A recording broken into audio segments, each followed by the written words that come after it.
नमस्कार दोस्तों, SBI securities morning podcast में आपका फिर से स्वागत है। आज के पॉडकास्ट में हम निफ्टी और बैंक निफ्टी में क्या उम्मीद करें इस पर चर्चा करेंगे और साथ ही ऐसे कौन से सेक्टर्स हैं, ऐसे कौन से स्टॉक्स हैं जिन पर आपको आज के दिन और आने वाले कुछ सत्रों के लिए ध्यान केंद्रित करना चाहिए, उस पर भी बात करेंगे। दोस्तों, कल का सेशन अगर हम प्राइस एक्शन पर्सपेक्टिव से देखें तो काफ़ी नरमी भरा रहा। डॉलर इंडेक्स में तेज़ उछाल के अलावा एचडीएफसी बैंक के कमज़ोर क्वार्टरली अर्निंग्स के कारण बैंक निफ्टी पर भारी दबाव देखने को मिला, जो कि दिन के लिए तकरीबन 4.5 और प्रिसाइजली 4.3% के नकारात्मक गेंस के साथ बंद हुआ। और निफ्टी पर भी दबाव देखने को मिला और निफ्टी भी 2% से ज़्यादा की गिरावट के साथ बंद हुआ। हालांकि रिलेटिवली देखें तो निफ्टी ने बेहतर प्रदर्शन किया, क्योंकि आईटी सेक्टर ने कुछ हद तक जो है सपोर्ट देने का कार्य यहाँ पे किया। HDFC bank, ICICI bank, Kotak bank, axis bank और फेडरल बैंक में डिलीवरी को अगर हम देखें तो बहुत हद तक डिलीवरी वाला जो है ओवरऑल हमको दबाव देखने को मिला। वहाँ पे सेलिंग हमको पूरे दिन देखने को मिली। बात करें डॉलर इंडेक्स की, तो डॉलर इंडेक्स जो है वो अपने 13 डे ईएमए से ऊपर निकल गया है और इससे जो ओवरऑल संकेत मिल रहे हैं कि ये आगे भी और तेज़ी दिखा सकता है। यूएस की जो 10 वर्षीय बॉन्ड यील्ड है वो भी 4.05 के ऊपर बनी हुई है। तो और ये दोनों ही जो चीज़ें हैं ये थोड़ी हद तक एक सावधानी रखने का संकेत हमको देती है। और ब्रेंट क्रूड जो है वो 80 से 75 के आसपास ही स्थिर बना हुआ है। तो ब्रेंट क्रूड में चिंता की बात इतनी नहीं है जितनी डॉलर इंडेक्स और यूएस की 10 ईयर्स बॉन्ड यील्ड के बारे में है। वैश्विक बाजारों को अगर हम देखें तो S&P 500 जो है वो अपने अपट्रेंड में ही है। अमेरिकी खुदरा जो बिक्री है उसमें भी बढ़ोतरी से संबंधित अच्छे आने वाले आर्थिक आंकड़ों ने अमेरिकी इक्विटी मार्केट्स को प्रभावित नहीं किया, क्योंकि यह अमेरिकी फेड द्वारा निकट अवधि में ब्याज दर में कटौती की उम्मीदों के पीछे उसको पीछे धकेल देता है। S&P 500 जैसे हमने बात की वो अपने अप ट्रेंड में है और 4800 के करीब अपने ऑल टाइम हाई के आसपास थोड़ा सा रेजिस्टेंस जो है वो अनुभव कर रहा है। कुल मिलाकर मोमेंटम में तेजी है, लेकिन नई जो चाल है उससे उसके लिए सूचकांक के लिए 4800 के स्तर को पार करना आवश्यक है। सपोर्ट देखें तो 4630, 4665 ये जोन जो है वो एक सपोर्ट के तौर पे कार्य करेगा। चलिए अब निफ्टी की बात करते हैं। तो आगे बढ़ते हुए, क्योंकि निफ्टी अपने 20 ईएमए 21580 से नीचे फिसल गया है, यहाँ जी हाँ 20 ईएमए के नीचे निफ्टी जो है वो फिसल गया है। तो बहुत शॉर्ट टर्म में अगर हम देखें तो जो है थोड़ी सी हमको सावधानी बरतनी चाहिए और अगला सपोर्ट जो है वो अब 21300 21350 के स्तर पर देखने की संभावना है। और ऊपर की ओर अगर हम रेजिस्टेंस देखें तो 21620 से 21650 के करीब रेजिस्टेंस बना हुआ हमको दिख रहा है और वहीं पे निफ्टी जो है रेजिस्टेंस फेस कर सकता है। 21300 का उल्लंघन अगर होता है तो इंडेक्स जो है वो और भी नीचे फिसल सकता है 21160, 21080 तक। और 21650 के ऊपर अगर हम निकलने में कामयाब रहते हैं तो वापस 21790, 21850 तक की जो रीबाउंड है वो हमको देखने को मिलेगी। ओआई डेटा को देखें तो ओआई में जो क्यूमुलेटिव ओआई है उसमें 7% की गिरावट आई है, जबकि कीमत में सिर्फ 2% की गिरावट आई है। यानी कि यहाँ पे हमको जो है लॉन्ग अनवाइंडिंग दिख रही है। निफ्टी पीसीआर ओआई जो है वो 0.55 के स्तर तक ठंडा हो गया है और ओवरसोल्ड जोन के करीब पहुंच रहा है।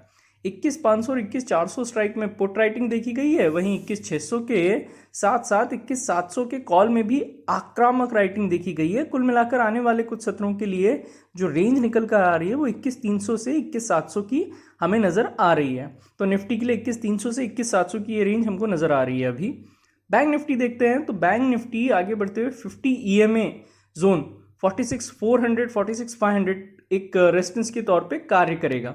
और जब तक रेजिस्टेंस बना हुआ है तब तक इंडेक्स जो है 45600 से 45700 तक जो है बिकवाली का अनुभव कर सकता है। यानी प्रेशर जो बैंक निफ्टी में कल था वो आज भी कंटिन्यू होने की पूरी संभावना नजर आ रही है। वहीं अगर 45600 भी टूट जाता है तो 45200 से 45150 तक की जो है मुनाफा वसूली हमको बैंकिंग इंडेक्स में दिख सकती है। वहां पे इसका पुराना सपोर्ट जोन भी है। 46,500 से ऊपर अगर बैंक निफ्टी कामयाब रहता है निकलने में तो एक रिबाउंड हमको 47,000 47,200 तक जो है वो शॉर्ट कवरिंग रैली के तौर पे दिख सकता है। ओआई डेटा को देखें तो संचयी आधार पर यानी क्यूमुलेटिव आधार पर ओआई में 28% की वृद्धि हुई है, जबकि कीमत में 4.2% की गिरावट आई है, जो कि बैंकिंग इंडेक्स में जो है वो शॉर्ट बिल्डअप का संकेत देता है।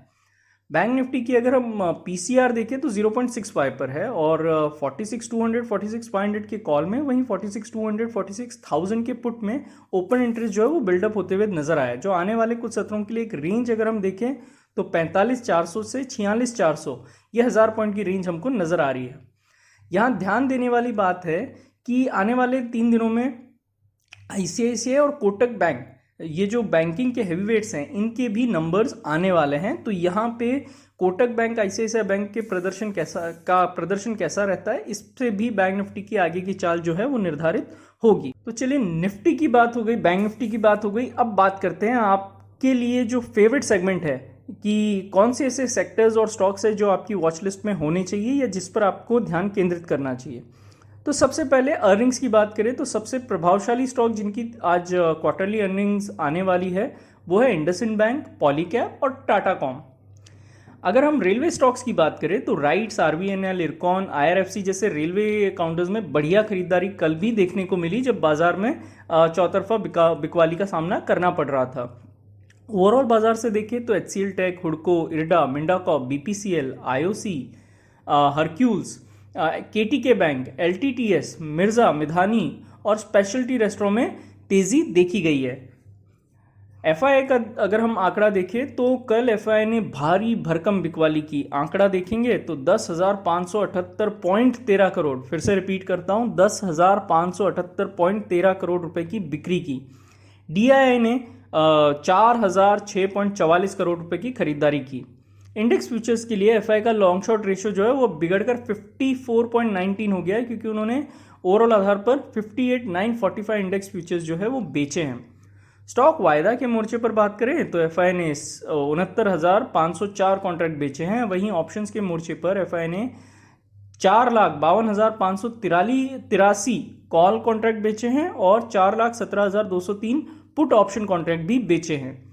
उपरोक्त डेटा बिल्डअप निश्चित रूप से इंडेक्स और स्टॉक फ्यूचर्स में एफआई द्वारा जो लॉन्ग पोजीशन है उसमें जो है खत्म करने का संकेत देता है। तो ओवरऑल हमको मार्केट में थोड़ी सी सावधानी जरूर अब ऊपर के लेवल्स पे देखने को मिल सकती है। तो फ्रेंड्स, आज के लिए बस इतना ही। हमारे पॉडकास्ट को नियमित रूप से सुनने के लिए और हमें इतना प्यार देने के लिए आपका धन्यवाद। Investment in securities market are subject to market risks. Read all the related documents carefully before investing.